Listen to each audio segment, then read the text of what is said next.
Hello friends, स्वागत है आप सबका एबीसी मास्टर जी के चैनल पर। अब तक हमने प्रीवियस ईयर क्वेश्चन सीरीज 3 भागों में आपको प्रोवाइड कराया है। यह उसका चौथा हिस्सा है और इस हिस्से में हम बचे हुए वर्ष 2023 के प्रश्नों को हल करेंगे। हो सकता है तो कुछ प्रश्न 2022 के भी हम इसमें इंक्लूड करें। आइए शुरू करते हैं आपके सामने पहले प्रश्न से। देखिए इसमें क्या है। एक पानी की टंकी की लंबाई, चौड़ाई और ऊंचाई क्रमशः 11 मीटर, 10 मीटर व 9 मीटर है। यह टंकी पानी से 6 मीटर की ऊंचाई तक भरी हुई है। पानी की टंकी का कितना भाग खाली है? Option number A 1/4, option number B 1/3, option number C 1/6, option number D 2/3। इस केस में आप क्या करेंगे? बहुत हल्की सवाल है, आसान सवाल है। ठीक है बच्चों, देखिए पानी की टंकी की बात कर रहा है। पहले तो पानी की टंकी किस आकार की होती है? तो पानी की टंकी का आकार या तो घन का होगा या तो घनाभ का होगा। फिलहाल में लंबाई, चौड़ाई और ऊंचाई तीनों क्या हैं? अलग अलग हैं। इस केस में क्या हो गई? टंकी घनाभ के आकार की हो गई। किसके आकार की होगी बाबू? घनाभ के आकार की। घनाभ के आकार जैसे आपके घर में होगा माचिस देखे होंगे, तो माचिस क्या है? एक घनाभ है। उसी आकार की पानी की टंकी बनाई जाती है। छत पर पानी की टंकी बनाई गई है, सीमेंटेड है और ये बनी हुई है, जिसकी लंबाई कितनी दिया है? 11 मीटर दिया है। 11 मीटर, 10 मीटर व 9 मीटर। ये देख लीजिए, चौड़ाई हो गई 10 मीटर। हम सपोज कर रहे हैं कि ये 11 मीटर है और ये 10 मीटर है। और ऊंचाई क्रमशः दिया है ना, क्रमशः, तो ये लंबाई हुआ, ये चौड़ाई हुआ और ये ऊंचाई हुआ। तो ये ऊंचाई कितना हो गया बाबू? ऊंचाई आपका निकल आया है 9 मीटर। ये रहा 9 मीटर।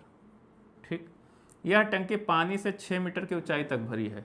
अब यहाँ से 6 मीटर तक, सपोज करिए 6 मीटर है अगर, तो यहाँ तक पानी क्या है? लबालब इसमें भरा हुआ है। ठीक है, यह पानी से 6 मीटर की ऊंचाई तक भरी हुई है, तो यहाँ तक यह पानी इसमें भरा हुआ है।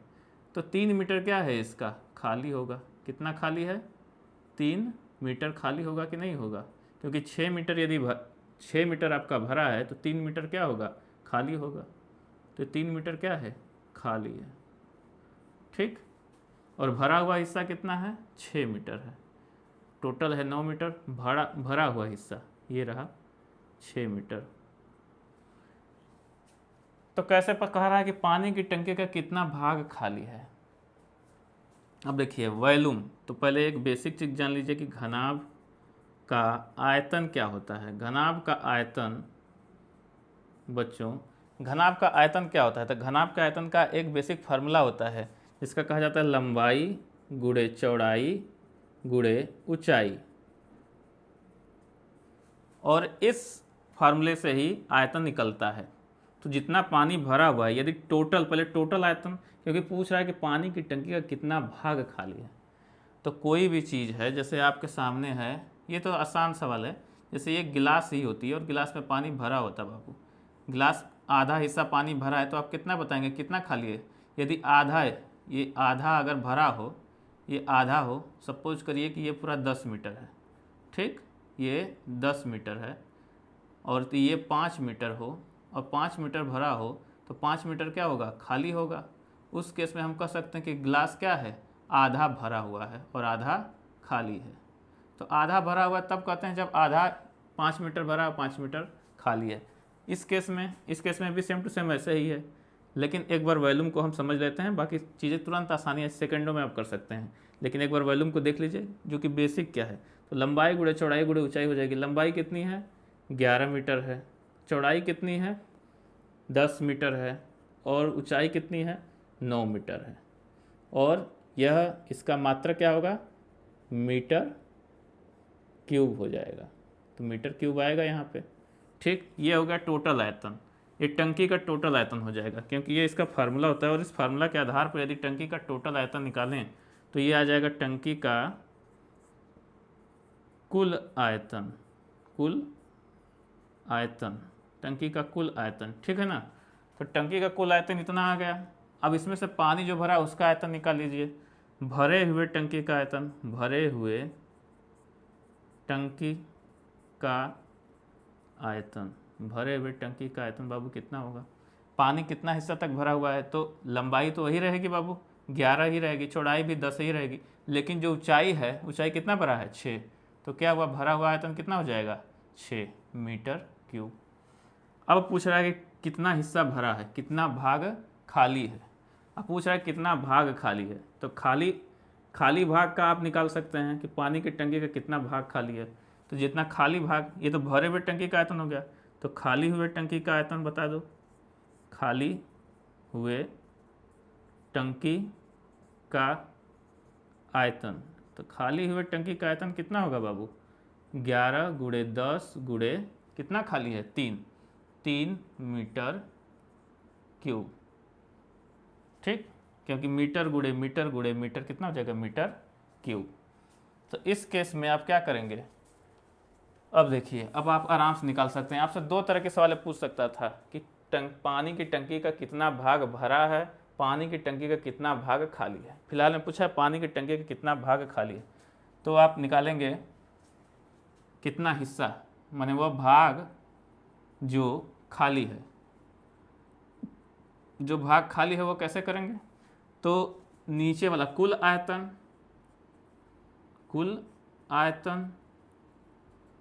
नीचे रहेगा, और खाली हुए टंकी का आयतन, ये वाला खाली टंकी का आयतन, खाली टंकी का आयतन, तो खाली टंकी का आयतन निकाल देंगे। तो भाग, कितना भाग खाली है, खाली टंकी का आयतन देखिए कितना दिया है, 11 गुणे 10 गुणे 3, 11 गुणे 10 गुणे 3, अब बटे कुल आयतन 11 गुणे 10 गुणे 9, कुल आयतन है ना इतना, गुणा नहीं करना है, इसी पर छोड़ कर रखना है। अब देखिए 11 गुणे 10 से 11 गुणे 10 कट गया तो कितना आ जाएगा, 3 बटे के 9, कितना हो जाएगा, 1/3 भाग क्या हो जाएगा, खाली है, क्योंकि हम खाली निकाल रहे हैं। तो ऑप्शन नंबर कौन सही हो जाएगा, बी आपका सही हो जाएगा। यदि इसी तरह आपको पूछता कि भरे हुए कितना हिस्सा भरा हुआ है, पानी की टंकी का कितना भाग भरा हुआ है, तो आप क्या करते हैं, 11 गुणे 10 गुणे 6 यहाँ पे लिखते हैं, भरे हुए टंकी का आयतन बटे कुल आयतन, तो 11 गुणे 10 गुणे 6 अपन 11 गुणे 10 गुणे 9, तो क्या होता है, 6/9 आ जाता। शॉर्टकट आपको लगाना हो, यदि टंकी की बात की जाए तो सीधे सीधे आप देखिए कितना भाग पूछ रहा है, खाली है, 3 भाग खाली है, पूरे हिस्से का 9 भाग है, 3/9 मतलब 1/3 हो गया सॉल्व। ये सब की कोई ज़रूरत नहीं है। तो फिर भी आप बेसिक आपको पता होगा तब ना आप करेंगे 3/9। यदि बेसिक आपको नहीं मालूम होगा तो आप कैसे कर लेंगे कि 3/9। आपको ये पता होनी चाहिए कि लंबाई चौड़ाई नहीं बदल रही है, और इसका आयतन फार्मूला यही होता है, लंबाई गुणे चौड़ाई गुणे ऊंचाई। यदि आपको ये पहले से चीज़ें पता हैं तो बहुत ज़्यादा नहीं सोचना है, 3/9 करेंगे, 1/3 आंसर हो गया। खाली का पूछ दिया, भरा का पूछ दिया, तो 6 मीटर भरा हुआ है, चूँकि 11-10 चेंज होना नहीं है तो क्या चेंज होगा, तो बस 6/9 कर दिए, 2/3 आंसर हो गया। चलिए, आपको समझ में आया होगा, अगले सवाल की ओर चलते। देखिए बच्चों, आपके सामने दूसरा सवाल है। एक हाल के फर्श जिसकी बीमाएँ 12 मीटर इंटू 10 मीटर हैं को पूरी तरह से ढकने के लिए बीमाएँ 10 सेंटीमीटर इंटू 8 सेंटीमीटर की कितनी आयताकार टाइलें चाहिए। तो एक हाल के फर्श, अब हाल का फर्श की बात कर रहा है जिसकी बीमाएँ 12x10 हैं। कोई भी हाल है आपके घर का, नीचे का फर्श है बाबू, आप अपने घर के नीचे का फर्श समझिए तो बड़े आसानी समझ में आएगा। तो ये आपके घर का फर्श है, ठीक है, आपके घर का हाल है और उसका फर्श है। तो ये फर्श किस आकार का होगा, आयताकार होगा, आयताकार ठीक। और इसकी बीमाएँ का मतलब होता है कि ये लंबाई है और ये चौड़ाई है। सपोज कर लीजिए ये लंबाई रही 12 मीटर और ये चौड़ाई कितनी हो गई, 10 मीटर दिया है।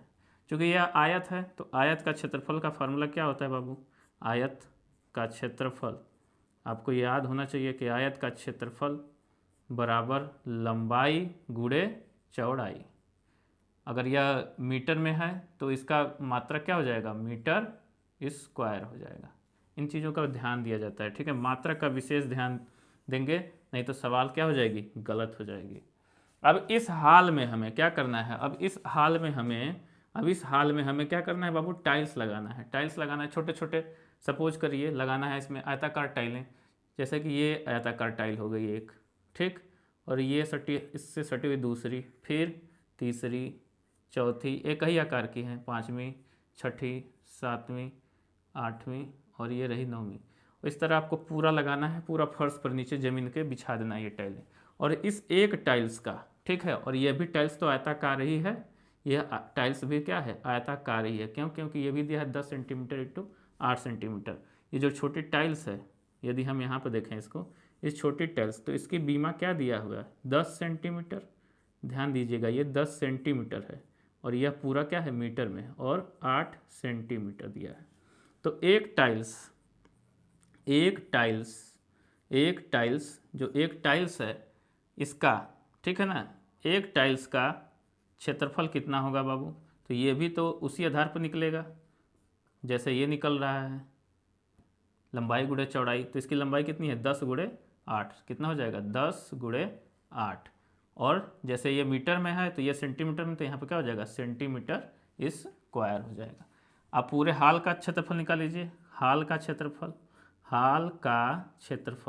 तो हाल का क्षेत्रफल बाबू क्या होगा, हाल का क्षेत्रफल भी बिल्कुल ऐसे ही होगा, लंबाई गुणे चौड़ाई, मैंने 12 गुणे 10 हो जाएगा, 12 गुणे 10 मीटर स्क्वायर। ध्यान दीजिएगा, ये मीटर स्क्वायर है और ये क्या है, सेंटीमीटर स्क्वायर है। तो हम भी इससे भी क्या करेंगे बाबू, पहले सेंटीमीटर में कन्वर्ट कर लेंगे। तो आपको पता होना चाहिए कि 1 मीटर बराबर 100 सेंटीमीटर। तो 1 मीटर स्क्वायर बराबर क्या होगा, 100 गुणे 100 सेंटीमीटर स्क्वायर। क्योंकि 1 मीटर स्क्वायर में क्या हो जाएगा, 1 मीटर में 100 सेंटीमीटर हो रहा है। तो इसका जब स्क्वायर करेंगे तो इस 100 का स्क्वायर होगा तो 2 बार गुणा हो जाएगा कि नहीं हो जाएगा, तो 100 गुणे 100 हो जाएगा। तो 1 मीटर स्क्वायर बराबर क्या हो जाएगा, 10,000 आ जाएगा, इकाई, दहाई, सैकड़ा, हज़ार, 10,000, 10,000 सेंटीमीटर स्क्वायर। तो ये आया। तो इस चीज़ को आप याद रख सकते हैं, याद रखने की ज़रूरत नहीं है, आपको थोड़ा सा बेसिक पता होना चाहिए कि 1 मीटर स्क्वायर बराबर क्या हो जाएगा, 100 इंटू 100 सेंटीमीटर स्क्वायर हो जाएगा। तो इतना हो जाएगा। अब देखिए, आपसे पूछा कितनी आयताकार टाइलें लगेंगी। तो टाइलों की संख्या आप ऐसे निकालेंगे, टाइलों की संख्या जब भी पूछे तो क्या करेंगे बताइए बाबू। आप देखिए, इतना बड़ा हाल है और ये छोटा छोटा बहुत सारा लगेगा। तो पूरे हाल का क्षेत्रफल में यदि एक टाइल्स का यदि आप भाग दे देंगे, इसके क्षेत्रफल का भाग देंगे, तो पता चल जाएगा कितनी टाइल्स लगेंगी। आपके घर में बिछाना है टाइल्स, अब दुकान से आपको ऑर्डर करना है, कितना ऑर्डर करें समझ में नहीं आ रहा है। आपने फीता लिया और नाप दिया, नीचे का पूरा लंबाई और चौड़ाई नाप दिया। एक टाइल्स का दुकान से पूछा कि भाई कि एक टाइल्स का कितना होता है, उसकी बीमा आपने नाप ली, कैलकुलेशन किया, भैया इतना लोड कर दीजिए। तो ये होता है गणित। जो ठेकेदार होता है इसलिए वो तेज़ होता है क्योंकि उसका गणित तेज होता है, वरना लेबर और मजदूर तो ऐसे ही करते रहते हैं क्योंकि उनको गणित तेज नहीं होता है। तो आइए टाइलों की संख्या देखिए, क्या होगा बाबू। अब देखिए, इसमें पूरे में इसका डिवीजन कर देंगे तो पूरा क्या हो जाएगा, हाल का क्षेत्रफल, पहले लिख लो, हाल का क्षेत्रफल अपान क्या हो जाएगा, एक टाइल का क्षेत्रफल, एक टाइल्स का क्षेत्रफल, ठीक, एक टाइल्स का क्षेत्रफल। तो टाइलों की संख्या, हाल का क्षेत्रफल कितना आया था बाबू, 12 गुणे 10। तो 12 गुणे 10 अपान एक टाइल्स का क्षेत्रफल कितना है, एक टाइल्स का क्षेत्रफल आपने निकाला है, हाँ, एक टाइल्स का क्षेत्रफल देखिए, हाल का क्षेत्रफल इतना है, एक टाइल्स का क्षेत्रफल 10 गुणे 8, 10 गुणे 8। ये आपने मीटर स्क्वायर में निकाला था, 12 गुणे 10 मीटर स्क्वायर, ये कितना है, सेंटीमीटर स्क्वायर। तो देखिए इसको पहले बदल लीजिए, 12 गुणे 10 और 1 मीटर स्क्वायर में आपने कितना लिखा है, 10,000। तो यहाँ पर गुणा कर देंगे हम 10,000 का, और नहीं करेंगे तो क्या हो जाएगी, सवाल गलत हो जाएगी। इसलिए गुणा करना बेहद जरूरी है, भूलिएगा नहीं, क्योंकि यही कन्वर्जन यदि आप नहीं करते हैं तो काम क्या हो जाएगा, गड़बड़ हो जाएगा और आपका आंसर गलत आ जाएगा। 10 गुणे 8, 10 से 10 कैंसिल हो गया बाबू। कैसे काटेंगे देखिए, कैसे काटेंगे आप, तो आपको पहाड़ा यदि याद हो तो ठीक ही है। देखिए 12 है, एक शून्य 12 के साथ लगा दीजिए, 120 हो जाएगा कि नहीं। और यहाँ पे कितना बचा, 1000 बचा, तो 1000 ऐसे ही रहने दीजिए। नीचे 8 हो गया। अब देखिए 8 से 120 को काटेंगे तो कितना आ जाएगा, 15, 15 वाट है 120, तो 15 और कितना हो जाएगा आगे, 15,000 टाइल्स लगेंगी पूरे आपके घर में। आपने कैलकुलेशन किया और एक भी टाइल्स इधर उधर नहीं हुआ, आपने फ़ोन कर मंगा लिया घर पे अपने, तो 15,000 टाइल्स लग गई। समझ में आई बात, आसान है, समझना है, बहुत ही बिल्कुल आसान है। ऐसे ही सवालें आते हैं एग्जाम में, ऐसे ही कई सारे सवालें आएंगे। इस सवाल को कर लेते हैं तो ऐसे कई सवालें होंगी जिनको आप आसानी से कर लेंगे। चलिए अगले सवाल की ओर चलते हैं, प्रश्न नंबर 3 की तरफ। यदि एक विक्रेता एक कुर्सी को 15% लाभ के स्थान पर 8% लाभ पर बेचता है तो उसे ₹56 कम मिलते हैं। कुर्सी का क्रय मूल्य है। Option number A 700, option number B 800, option number C 900, option number D 980 रुपये। देखिए सवाल बहुत आसान है। कह रहा कि एक विक्रेता एक कुर्सी को 15% लाभ, प्रतिशत लाभ दिया है आपका, 15% लाभ के स्थान पर 8% लाभ पर बेचता है। 15% की जगह पर कितना में बेच दिया उसे? 8% लाभ पर बेच दिया। कितना कम में बेचा है बाबू? अंतर कितना है? अंतर है आपका 7% कम में बेचा है। 7% कम में बेचा है और यह 7% जब कम में बेचा है तो उसे क्या हुआ? 56 रुपये कम मिले हैं। तो यही 7% किसके बराबर बता रहा है? 56 रुपये के बराबर है। तो 1% कितने के बराबर होगा? यदि 7 56 के बराबर है तो 1 कितने के बराबर होगा? 1 8 रुपये के बराबर होगा। 7 8 56। तो आपको पता है कि क्रय मूल्य कितना होता है? क्रय मूल्य आपका होता है 100%। तो क्रय मूल्य यदि 100% है तो 100% की वैल्यू क्या हो जाएगी? 800 रुपये। सीधे मार दिया आपने टिक। कितना आसान है, बिल्कुल आसान सवाल है। यदि इस तरह आपको कोई दिक्कत हो रही है तो आइए बेसिक रूल से समझते हैं। ठीक है, कुछ नहीं है। 15, एक बार और समझ लीजिए। 15% है के स्थान पर उसने क्या कर दिया? 8% पर बेचा है, मतलब 7% कम फायदा लिया है और यही 7% कम, यही कम मिला है इसको 56 रुपया। तो 7% बराबर 56 के, तो 1% किसके बराबर होगा? 7 8 56। तो क्रय मूल्य आपको पता है कि 100% को बोलते हैं। क्रय मूल्य 100% होता ही है। तो क्रय मूल्य 100% है तो 100% की वैल्यू क्या हो जाएगी? 1% की वैल्यू 8 है तो 100% की वैल्यू 800 हो जाएगी। आसान है समझना, बहुत कठिन नहीं है। आशा करते हैं इस तरह आप कर सकते हैं। नहीं कर पाते हैं तो आइए बेसिक रूल से करते हैं। एक फार्मूला लिख लीजिए और उस फार्मूले से लाभों का अंतर बराबर, ठीक है ना, ये अलग। अब यहाँ पे देखिए लाभों का अंतर अपान क्रय मूल्य इंटू 100। ठीक है, जैसे कि आप देखिए प्रतिशत लाभों का अंतर, जैसे कि यहाँ पे दिया है ना प्रतिशत लाभों का अंतर, जैसे कि हम इसको इस तरह समझ सकते हैं। देखिए प्रतिशत लाभों का अंतर ये 15% है और वो क्या है? 8% है। आपने यहाँ पर 15 माइनस 8 कर लिया। और लाभों का अंतर अर्थात यह जो है 56 रुपये मिले हैं तो यहाँ पर क्या होगा? 56 और नीचे क्या आ जाएगा? क्रय मूल्य गुणे 100। ठीक है, तो क्रय मूल्य अब 15 में 60 गया, 7 हो जाएगा। 7 बराबर 56 के बटे क्रय मूल्य गुणे 100। तो क्रय मूल्य इधर आ जाएगा, 7 इधर आ जाएगा बेटा। क्रय मूल्य बराबर क्या हो जाएगा? 56 बटे के 7 गुणे 100। तो क्रय मूल्य 7 8 56, 8 में 100 गुणा कर देंगे 800 रुपये। तो आप इस तरह से भी कर सकते हैं। इस फार्मूले के आधार पर आप कर सकते हैं। ये फार्मूला कैसे आया है इस चीज़ को भी हम समझ लेते हैं कि यह फार्मूला कैसे डिराइव हो गया है। ठीक है ना, लाभों का अंतर अपन क्रय मूल्य गुणे 100। तो इस तरह से कर लीजिए। आइए इस चीज़ को भी समझ लिया जाता है। इस तरह अगर समझ में आ गया हो तो फार्मूला कैसे आ गया आइए समझते हैं। आपके पास जो फार्मूला था उसी आधार पर। ठीक है, इसको रोक कर आप देख सकते हैं वीडियो को। ठीक है, आइए देखते हैं ये कहाँ से आ गया। आपको पहले से पता था कि प्रतिशत लाभ क्या होता है बाबू? प्रतिशत लाभ बराबर होता है लाभ बटे के, लाभ किस पर मिलता है? क्रय मूल्य पर। लाभ किस पर मिलता है? क्रय मूल्य पर, गुणे 100 कर देंगे हम। गुणे क्या करेंगे? 100। तो लाभ जो होता है, अब देखिए प्रतिशत लाभ, यदि प्रतिशत लाभ 15% है, समझिए 15% है, ठीक, प्रतिशत लाभ यदि 15% है तो उस पर कोई लाभ होगा, वो लाभ मान लीजिए P1 है, प्रॉफिट P1 मान लीजिए। और क्रय मूल्य तो अपनी जगह पर है, बने रहने दीजिए क्रय मूल्य। ठीक है, क्रय मूल्य तो बदलने वाला है नहीं। ठीक, तो क्रय मूल्य ऐसे ही रहने दीजिए गुणे 100। तो यह एक केस हो जाएगा। ठीक, यदि बहुत ज़्यादा डिटेल में लगाते हैं, यदि मेन फार्मूला आपका तो यही है।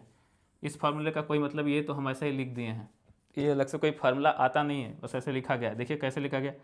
दूसरा केस, जब 8% लाभ पर आप बेचते हैं, जब 8% लाभ पर बेचेंगे, प्रतिशत लाभ पर, तो मान लीजिए प्रॉफिट आपका P2 हुआ था, तो P2 अपान क्रय मूल्य होगा, P2 अपान क्रय मूल्य होगा गुणे 100 होगा।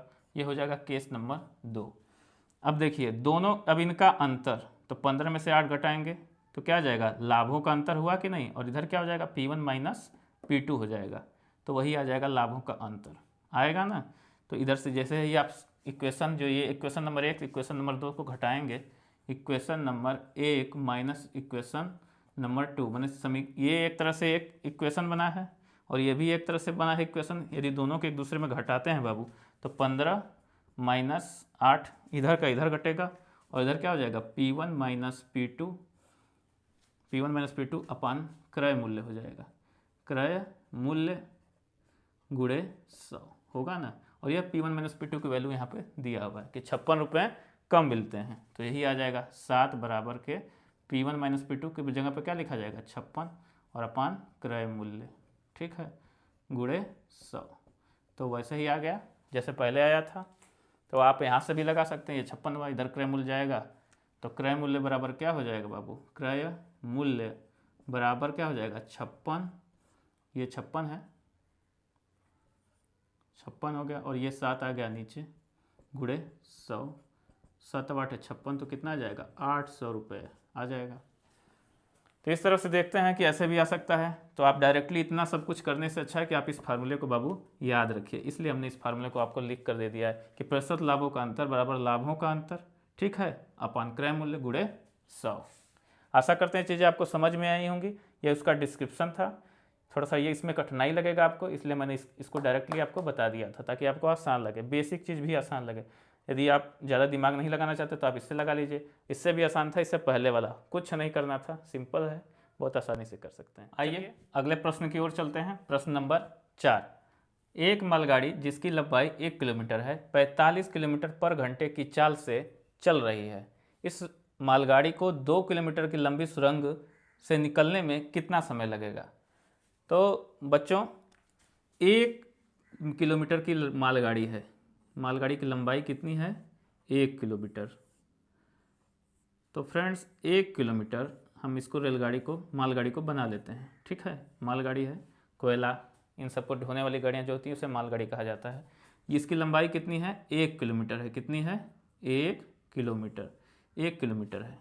अब सपोज करिए कि ये मालगाड़ी ट्रैक पे जा रही है और ठीक इसके सामने एक लंबी सुरंग आ जाती है, ठीक है, एक लंबी सुरंग आती है और ये रही सुरंग, ठीक है, आप यहाँ पे बना लेते हैं हम लोग, चलिए यहीं बना लेते हैं, लेकिन आपको समझना पड़ेगा कि सुरंग को पार करना है, थोड़ा बीच में बन गया, आइए इधर बना लेते हैं, ये लंबी सुरंग है, ठीक है, यह लंबी सुरंग है, यह क्या रही, सुरंग, सुरंग, ठीक है, और ये मालगाड़ी है, क्या है, ये मालगाड़ी है। मालगाड़ी को इसको पार करना है, अलग अलग बन गया, सुरंग इसके आगे ही होगा, ठीक है, हमने यहाँ क्यों बनाया अभी समझेंगे। सुरंग है और इसकी लंबाई कितनी है, 2 किलोमीटर, कितनी है बाबू, 2 किलोमीटर लंबी यह सुरंग है, ठीक है, और इसको यह मालगाड़ी इधर से चल रही है, ट्रेन इधर से आ रही है, ठीक है ना, आपकी ये ट्रेन जो ये मालगाड़ी है आ रही है, ठीक, मालगाड़ी आ रही है आपकी जिसकी लंबाई 1 किलोमीटर है और ये आएगी सुरंग में, इंटर करेगी और सुरंग से बाहर जाएगी। तो सुरंग के जब यह बाहर जाएगी, ठीक ठीक, जब पूरा बाहर चली जाएगी, जब ये पूरा मालगाड़ी बाहर आ जाएगी, ये पूरी मालगाड़ी जब बाहर आ जाएगी बाबू, यही तो इम्पोर्टेंट फैक्ट है समझने लायक, कि पूरी मालगाड़ी जब से ही बाहर आएगी तभी माना जाएगा किसने सुरंग को पार किया है। तो जैसे ही यह बाहर आती है इसकी लंबाई क्या हो जाएगी, 1 किलोमीटर, मतलब ये जितनी लंबाई है अपनी लंबाई के बराबर ही दूरी बाहर आएगी तभी माना जाएगा किसने सुरंग को पार किया है। तो ओवरऑल इसने कितना डिस्टेंस तय किया, तो 2 किलोमीटर और 1 किलोमीटर, ये इसका कुल तय दूरी होगा, कुल तय दूरी होगा मालगाड़ी जो इसको पार करने में, सुरंग को पार करने में मालगाड़ी द्वारा तय की गई दूरी है यह कुल तय दूरी। कुल तय दूरी कितनी है बाबू, 2 किलोमीटर और 1 किलोमीटर, कितना हो गया, 3 किलोमीटर। तो इसने कुल मिला जुलाकर सुरंग को पार करने में कितना दूरी तय किया है, 2 1 3 किलोमीटर। स्पीड आपको पता है कि यह किसकी स्पीड क्या है, स्पीड का मतलब होता है चाल, ठीक है ना, चाल आपको दिया है, कितना है, 45 किलोमीटर पर घंटा के स्पीड से यह चल रही है, ठीक, 1 घंटा में 45 किलोमीटर चल रही है बाबू, 1 घंटा में 45 किलोमीटर, यहाँ चलना है 3 किलोमीटर, इसका क्या है 1/15वां हिस्सा ही तो है। तो पूछ रहा है क्या, इस निकलने में कितना समय लगेगा, अब इसको इतना 3 किलोमीटर की दूरी तय करने में कितना समय लगेगा। अगर आप वैसे नहीं समझ रहे हैं तो देखिए फार्मूला लगाइए, समय बराबर दूरी भागे चाल, दूरी भागे चाल। समय बराबर दूरी, दूरी कितना है बाबू 3 किलोमीटर, हमने 3 किलोमीटर रख दिया। चाल कितना है 45, सीधे सीधे रख दीजिए 45 किलोमीटर पर हावर, ये हावर नीचे, ठीक। 3 से 45 कटेगा तो कितना हो जाएगा, ऊपर 1 आ जाएगा, 3 1 कम 3, 45 से कटेगा 15 हो जाएगा। किलोमीटर से किलोमीटर कट जाएगा, हावर है, हावर चला जाएगा ऊपर, ठीक है ना।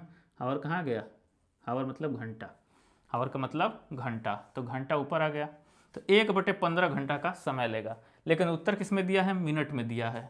तो आपको बाबू पता है कि 1 घंटा में कितने मिनट होते हैं, 60 मिनट होता है बाबू, होता है कि नहीं होता है, 60 मिनट। और नीचे कितना है 15, 15 से भाग देंगे तो कितना आ जाएगा 4 मिनट, 4 मिनट आ जाएगा कि नहीं आ जाएगा। तो देखिए 4 मिनट आ गया। तो ऑप्शन नंबर कौन सा सही है, डी सही है। बहुत ही आसान सवाल है, बड़े आसानी से आपने समझ कर लेंगे इस सवाल को। ऐसे ही सवाल आती है, कभी रेलगाड़ी को, कभी यह सुरंग को पार करेगी, कभी क्या करेगी किसी प्लेटफार्म को पार करेगी, कभी किसी ट्रेन को पार करेगी, कभी किसी खंभे को पार करेगी। खंभे को जब पार करती है तो वो सिर्फ अपनी ही लंबाई के बराबर दूरी तय करती है। यदि किसी व्यक्ति को पार करती है तब भी वो अपनी लंबाई के बराबर दूरी तय करती है। पर यदि किसी ट्रेन को पार करती है या किसी सुरंग को पार करती है या जिसकी कुछ लंबाई हो, एग्जिस्ट करती हो, कोई लंबाई हो, तो क्या होगा, वो अपनी लंबाई और उसकी लंबाई के बराबर जोड़ कर ही तय दूरी मानी जाएगी। तो इस बात का सिर्फ आपको ध्यान देना है, ठीक है ना, इसलिए मैंने यहाँ पे इसको ड्रा किया है। चलिए अब यह क्या हुआ, वर्ष 2023 के सारे क्वेश्चन हमने सॉल्व कर लिए हैं। चौथा क्वेश्चन था, पिछले वीडियोज़ में हमने 16 क्वेश्चन सॉल्व कर चुके थे। इस वीडियोज़ में हमने ये चारों प्रश्न सॉल्व कर लिए।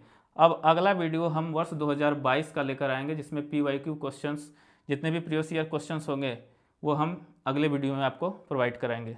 तब तक के लिए फिर से मिलेंगे, तब तक के लिए धन्यवाद। जुड़े रहिए, करते जाइए, पर खूब पढ़िए, आगे बढ़िए। धन्यवाद।